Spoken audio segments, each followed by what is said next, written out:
Honda is pulling out of Formula One again. But are the official reasons the real reasons? To help me, Glenn Freeman, work that out, I'm joined by Scott Mitchell.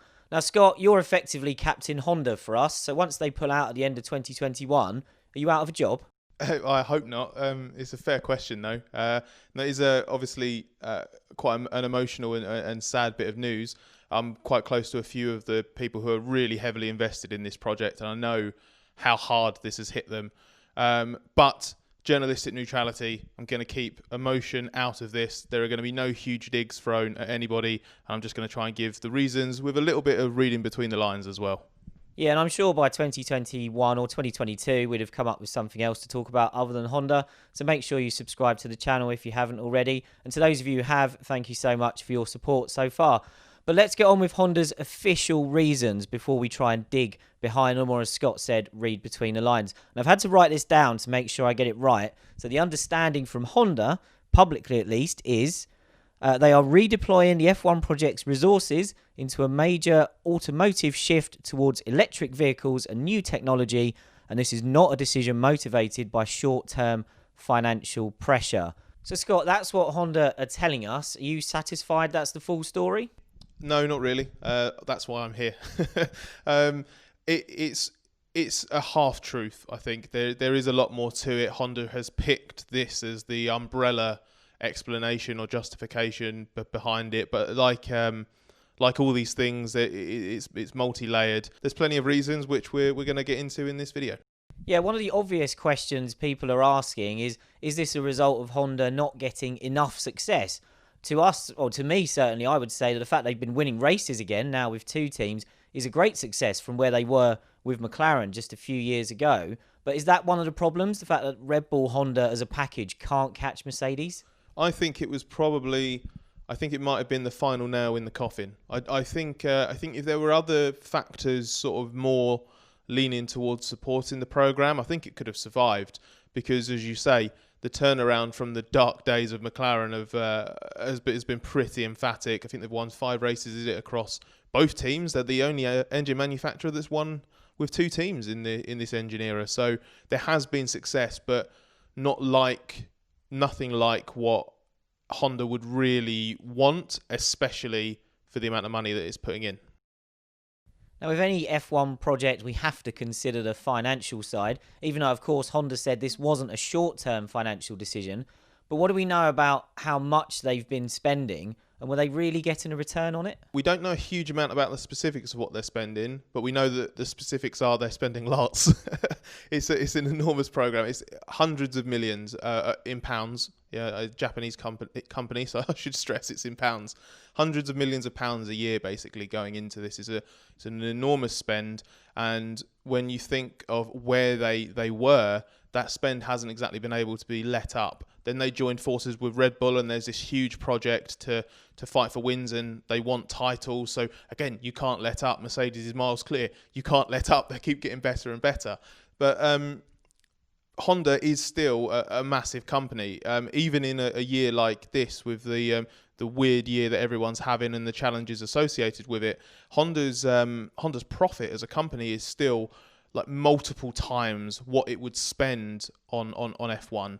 That's not even counting all of the tangible and intangible benefits you get from an F1 program. So cost is a big part. I think Honda saw it as a burden. They're not going to blame the cost side of things, but it's definitely expensive. And at board level, which again we can get into more in a bit, at board level that's too much, because I just don't think they want to persevere with a program that they consider to be an unnecessary resource.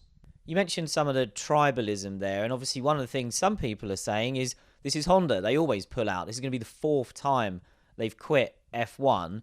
So looking at it from F1's perspective, is this a sign of a problem that's on the horizon regarding manufacturers, or can we just put this down to, well, Honda always does this? It's twofold, because while Honda's exit itself isn't a middle finger to F1's engine regulations, and F1 has bit back quite hard with a slightly tame public statement, but I know that behind the scenes privately they're really pushing back quite hard.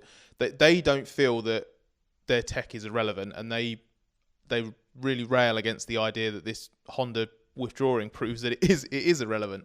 They're convinced that what they're doing is giving manufacturers an opportunity to create amazing, eventually carbon net neutral technology, and therefore this should be something that automotive manufacturers like Honda are desperate to have within their portfolio, because it's a brilliant research and development opportunity for them. That's what F1 thinks. The fact that Mercedes or Daimler is still involved as Mercedes-Benz, that Renault's still involved, that Ferrari's involved, shows that Honda's competitors do have a slightly different take on this. But what it does do, regardless of whether you think that the tech is relevant or not, it shows how fragile or vulnerable Formula One is. It's going to be down to 3 manufacturers soon. It's eliminating the most recent addition to the grid on the engine side, which is a very big deal.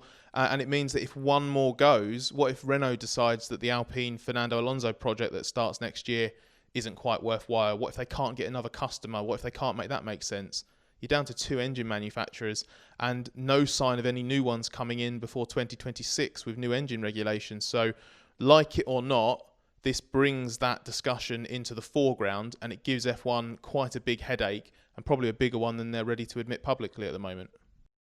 Yeah, I think your reference to the Alonso Alpine experiment, maybe being the next one that could go wrong, would be where I was concerned from F1's point of view. But just lastly, we've talked about the official reasons Honda have given. We've talked about what else you've found out over the last few days, Scott. Ultimately, is this a sensible decision from Honda?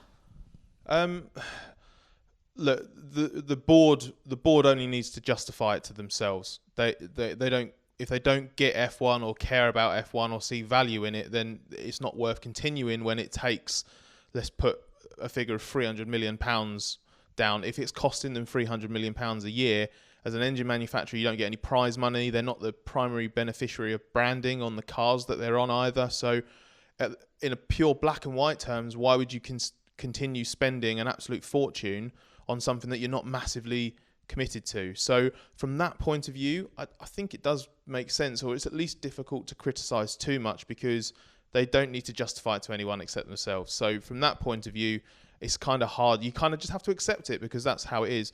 From a more sort of global point of view about what Honda could get out of F1, how it went about it, I'm not really sure the reasons entirely stack up. I do think if they wanted to, they could have rationalised it and had an F1 proper live on-track testbed laboratory kind of thing going on, contributing to this big push for new energies and new technologies. But the difference between Honda and the other manufacturers is they just aren't quite as committed. They were the only engine manufacturer in Formula One without a proper works team.